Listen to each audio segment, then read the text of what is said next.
یہی آئی نہیں جناب، آپ کو قانون کا علم ہونا چاہیے۔ خیبر پختونخوا میں عمران خان کی طفیل پولیس کو آزادی دی گئی تھی، 2016 میں پولیس ایکٹ آیا،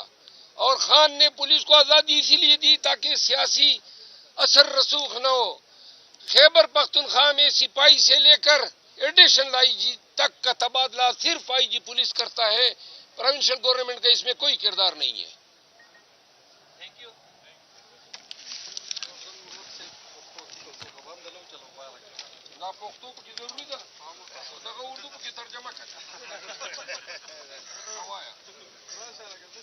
یہ چیرش ڈیزائر بھی ہے پاکستان تحریک انصاف کی جو حقیقی آزادی کا جو نعرہ ہے، یہ اس کی تعبیر بھی ہے۔ تو لہذا عید کے فوراً بعد اگر خان صاحب ابھی رہا نہیں ہوتے ہیں عید سے قبل، تو عید کے فوراً بعد پاکستان تحریک انصاف ملک بھر میں احتجاجی تحریک چلانے جا رہی ہے۔ احتجاجی تحریک کا شیڈول شاید ہم رمضان میں ہی اعلان کر دیں،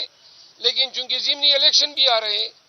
تو ان ضمنی الیکشن میں بھی ہم مکمل پارٹیسپیٹ کریں گے، بالخصوص پنجاب میں جہاں جہاں ضمنی الیکشن ہوں گے وہاں ہم جا کے کمپین بھی کریں گے اور جلسے بھی کریں گے۔ آخری بات یہ ہے کہ ہمارا مینڈیٹ چوری کیا ہے، اور مینڈیٹ ہی صرف چوری نہیں کیا، انہوں نے ہم سے ریزرو سیٹ بھی چھین لیے، ہمارا انتخابی نشان بھی چھینا، ہماری پارٹی کی شناخت بھی ہم سے چھینی،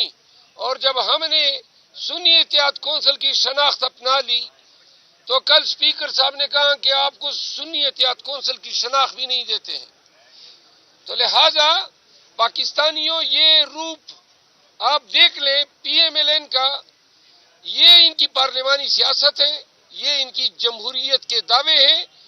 یعنی کہ اپوزیشن سے ان کو یہ بھی گوارا نہیں ہے کہ ہمارا کوئی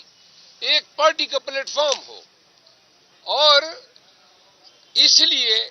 حکومت کے ان رویوں کے خلاف اور حکومت کے جاری جبر تسلسل کے خلاف انشاءاللہ پاکستان تحریک انصاف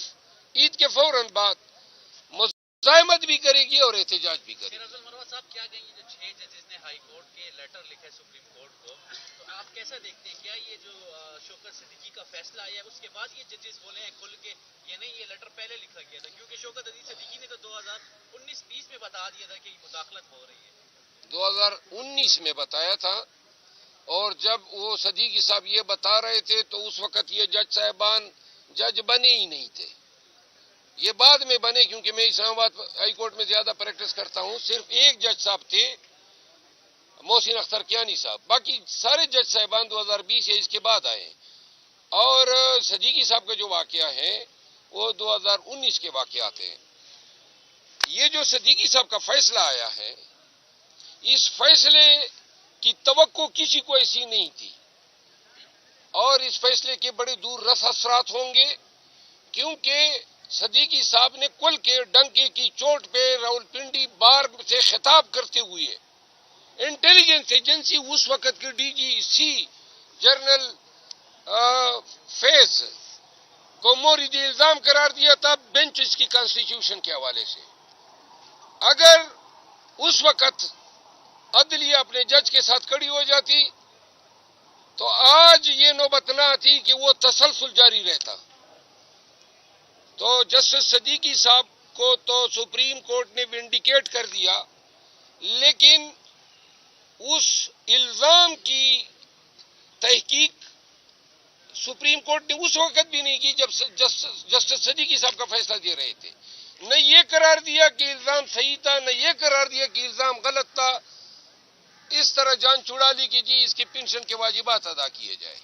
یہ انتہائی اہم الزامات تھے صدیقی صاحب کے، اور چونکہ اب ان الزامات پہ جو فیصلہ آیا ہے